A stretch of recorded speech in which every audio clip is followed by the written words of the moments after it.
नमस्कार दोस्तों, देश के महानगरों में और शहरों में बढ़ते निर्माण और गगनचुंबी इमारतों के निर्माण से एक तरफ जहां शहरीकरण हो रहा है तो वहीं इसके काफी दुष्प्रभाव भी निकलकर सामने आ रहे हैं।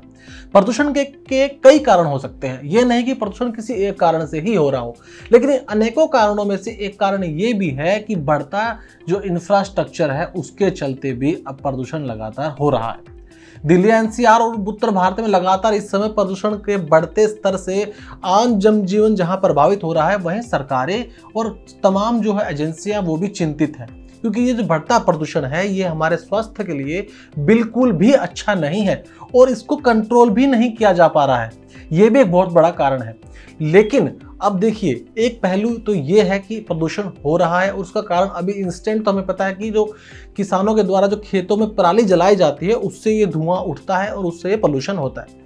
लेकिन बढ़ते इंफ्रास्ट्रक्चर के बूम से भी जो है लगातार एक कांस्टेंट पोल्यूशन बना रहता है, वो खत्म नहीं होता। ये तो एक बार के लिए भी आया है, थोड़े दिनों के बाद ठीक भी हो जाएगा, बारिश होएगी, जो भी इसके लिए प्रयोग किए जाएं, लेकिन एक कांस्टेंट हमेशा पोल्यूशन का स्तर बना रहता है। उसके पीछे का कारण क्या है, आज उसी पर बात कर रहे हैं। तो देखिए, लगातार इस बात को लेकर मंथन किया जा रहा है कि आखिर इस बढ़ते पोल्यूशन के स्तर को जो कांस्टेंट बना हो, इसे रोका कैसे जाए, इसके कारण क्या क्या है। इसी बीच शहरीकरण में विस्तार और बढ़ते इंफ्रा को भी प्रदूषण का एक बड़ा कारण माना जा रहा है। बढ़ती आबादी के चलते गगनचुंबी इमारतें, फ्लाईओवर, सड़कों का निर्माण, टनल का निर्माण और अन्य कुछ जो बुनियादी सुविधाएं हैं वह भी प्रदूषण में एक बड़ा कारण निकलकर सामने आ रही हैं। पिछले 15 वर्षों में यहाँ दुनिया के एक सबसे बड़ा हवाई अड्डा भी बना है दिल्ली एनसीआर के अंदर। मेट्रो का बड़े स्तर पर निर्माण भी हुआ है, विशाल नेटवर्क जो है बन चुका है मेट्रो का। इन बड़े शहरों के अंदर हाउसिंग और ऑफिस टावरों का निर्माण भी लगातार हो रहा है।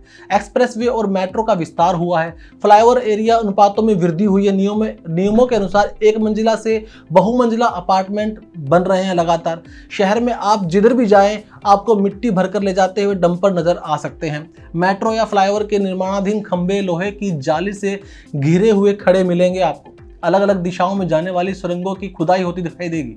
इन निर्माणों की जो कीमत है वो हवा के अंदर प्रदूषण के रूप में हमें चुकानी पड़ रही है। लेकिन यह भी एक बड़ा कड़वा सच है कि बढ़ती आबादी को बुनियादी सुविधाओं के साथ साथ रोजगार भी चाहिए और देश को अपनी अर्थव्यवस्था मजबूत भी तो करनी है।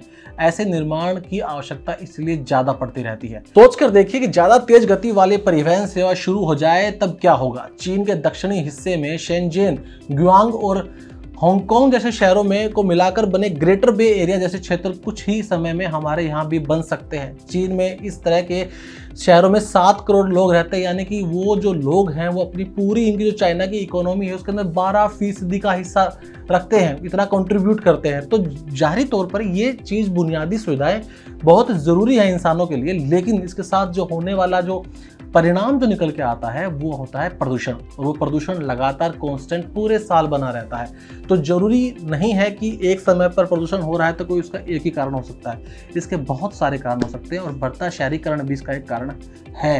लेकिन शहरीकरण हमारी ज़रूरत है, इंफ्रास्ट्रक्चर भी हमारी ज़रूरत है। इसको समझिए इस प्रकार से कि इसका समाधान क्या होगा। हमें अधिक मात्रा में पेड़ लगाने होंगे, सड़कों के दोनों तरफ हमें ग्रीन बेल्ट बनानी होगी, इलेक्ट्रिक वाहनों का उपयोग बढ़ाना होगा, अपने आसपास घर की छतों पर अपने घरों के आसपास पेड़ लगाने होंगे, जिससे कि जो निर्माण हो रहा है उससे होने वाले प्रदूषण में कमी लाई जा सके। आपको क्या लगता है, बढ़ते प्रदूषण के और क्या क्या कारण हो सकते हैं? कमेंट बॉक्स में अपनी राय जरूर दीजिएगा। अब आपसे मिलते हैं हम अगली वीडियो में, तब तक के लिए बने रहिए मेरे साथ, यानी क्लिक इंडिया के साथ। धन्यवाद।